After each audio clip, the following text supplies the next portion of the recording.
So it used to be that the wealthy would flaunt their status by spending copious amounts of money, whether you had a really fancy purse or you drove a really expensive car or you lived in a massive decadent mansion. But could we as a culture be so sick and twisted that we now want to flaunt how hard we work as the status symbol of choice? There's a great article in The Guardian that Ben Tarnoff wrote called "The New Status Symbol. It's not what you spend, it's how hard you work." We used to spend a lot of money on stuff, but now we almost pride ourselves not in what we spend, but in how hard we work. It's about the public display of productivity as a symbol of class power. Let me read that again. Before we do that, I want to give you something so you can start downloading it and have it in your pocket. And that is a step-by-step checklist to launch your online business. It's my 30-day online income jumpstart. This is a 4-week step-by-step plan that you can follow to go from zero audience, zero income to making your first $500 easily in the next 30 days. But what you'll have done is built a platform that can help you make your next $500,000 because it's the business model that I am using for both of my businesses. It's the same foundation, but it gets you kick-started, gets it all ready and launched and putting money in your pocket in the next 30 days. I want you to download this really, really simple, easy to read PDF. It's bullet points, my friend, not paragraphs, bullet points. It's free, it's helpful, it's fun. My students are using it, making $500, $800, $1,000 in the first 30 days. Just go to grahamcochrane.com/jumpstart. Pick it up, grahamcochrane.com/jumpstart. If you're watching on YouTube, I'm going to link to it below here as well. The public display of productivity as a symbol of class power. A recent study by the Economic Policy Institute found that American workers work significantly more hours than they did a few decades ago. So everybody's working more. So we have a culture of overwork. Workaholism. People don't like the word workaholism because it sounds like alcoholism, which sounds like it's a bad thing, but it should sound like alcoholism because it is a bad thing, generally speaking. I'm going to clarify my thoughts here and defend them a little bit, but we are obsessed with work. We work all the time. We work all the time. There's 3 reasons why people work all the time, because we do. We are in America. I'm going to speak for Americans because that's where I live. We work all the time. 3 reasons why people work all the time. See which one of these relates to you. Reason number 1, people work all the time. This is one camp, because they have to. Because they have to. They have to work all the time to pay the bills, to survive. There's a second group. They work all the time because they want to. Because they want to. And this is the second group that this article is talking about, the main group. But there's 3 core reasons why I think people work all the time because they want to, and why they want to work all the time if they don't have to, right? So these are assuming these are people who have a high net worth, high income, don't need to work all the time, but they want to. Number 1 is to assuage their guilt of wealth. They feel guilt, whether they want to acknowledge it or not, it's there. Like, they know that they have so much more than the average person, and it eats at their soul a little bit, right? And so part of it is like, well, I work so hard. And it kind of makes them feel better than as opposed to if you were in the top 1% and you didn't have to work at all. You'd probably feel even more guilty. So it does a little bit probably to assuage that guilt. Number 2, they work all the time because they want to. They want to impress others with their commitment of importance. So many of us, all of us, no matter how much we make, struggle at some point or to some degree with our work and our identity being wrapped together. It isn't true in all cultures, but especially in America, work and identity, like, you are what you do. Like, you go to a party, you talk to somebody you haven't met before, what's your name? What do you do? Like, those are the 2 questions that roll off the tongue. Everything else is secondary. Not, do you have a family? What's your favorite movie? Like, those are secondary things to what is your name and what do you do for a living? We are what we do. And so our identities are wrapped in it. So we want to impress people with our wealth potentially, but in this case, we want to impress people with our work ethic and our commitment to whatever our work or our businesses are. And so if you are successful, that overwork continues to prove to people that you're committed and you're important because you work hard.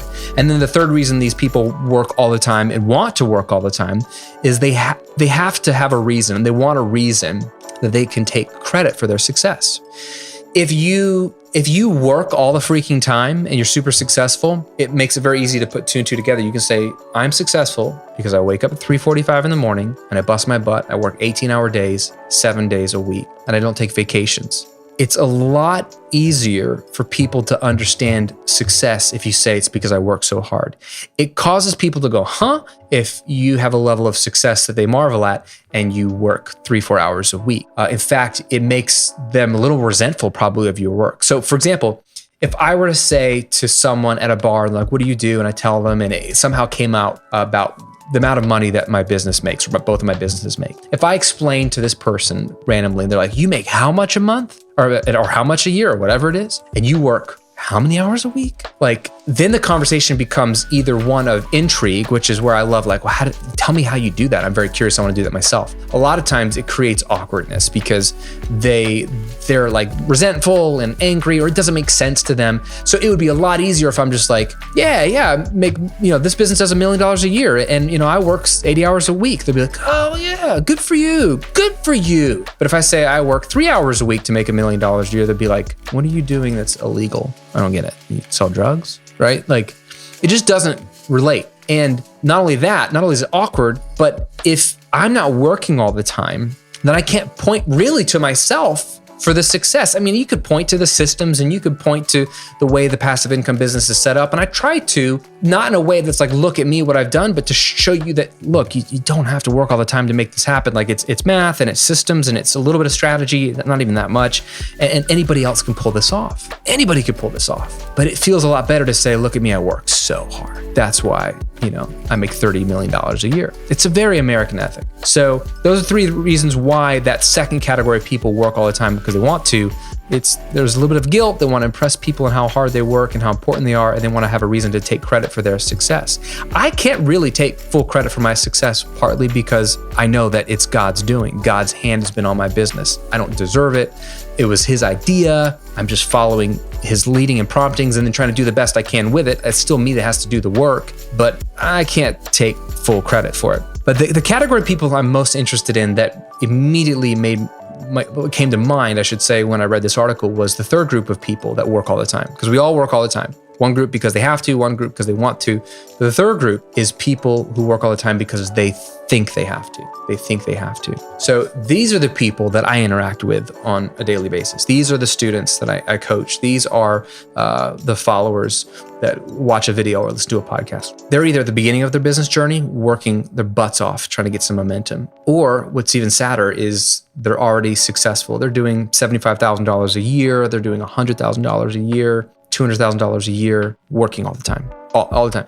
And especially in the online business world where there's no team, there's no meetings, there's no office. So you don't have to go into the office for 18 hours. So we could point the finger at Marissa Mayer of Yahoo and say, oh my gosh, she used to work 18 hours a day, 7 days a week. Well, how is that much different from you working 10 hours in your home office, taking a break for dinner, and you go to the gym, and then you come back and you work a couple hours while you watch Netflix, and then you put the kids to bed, and then you work another hour or 2 from your phone in bed while your spouse falls asleep without you, and then you also bring your laptop on vacation. Like, you're not far off from her. You're not in the office 10 hours, 12 hours, 18 hours, but you're working around the clock because you're like perpetually connected. And this is a lot of people. So what I'm curious to know is how many hours you actually work a week. If you're brave enough and you're watching on YouTube, leave me a comment below and let us know, how many hours do you work a week?